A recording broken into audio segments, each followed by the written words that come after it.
ஸ்ரீ தேவி பாகவதம் 226 பகுதி. பூமிக்கு தீ வினை புரியாதே.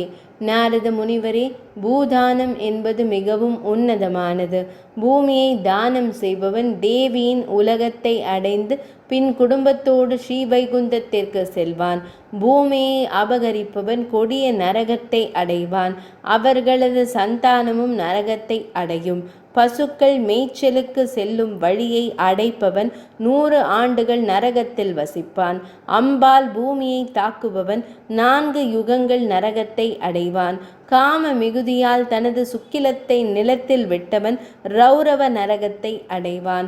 பூமியின் மீது ஆசனமில்லாத தீரத்தை வைப்பவன் 7 ஜென்மங்கள் குடிகாரனாகவும், பூமியின் மேல் புத்தகத்தை வைப்பவன் குஷ்டரோகியாகவும், இரத்தினம் தங்கம் முதலியவற்றை வைப்பவன் குருடனாகவும், தேவியின் பிரதிமையை ஆசனமில்லாது வைப்பவன் புழுக்களை தின்பவனாகவும் ஜீவிப்பான். சங்கம், எந்திரம், மலர், துளசி, ஜபமாலை, மலர் மாலை, கற்பூரம், சந்தனக்கட்டை, ருத்ராட்சம், தர்பை முதலியவற்றை ஆசனமில்லாத நிலத்தில் வைப்பவன் காலம் முழுவதும் நரகத்தில் கிடப்பான்.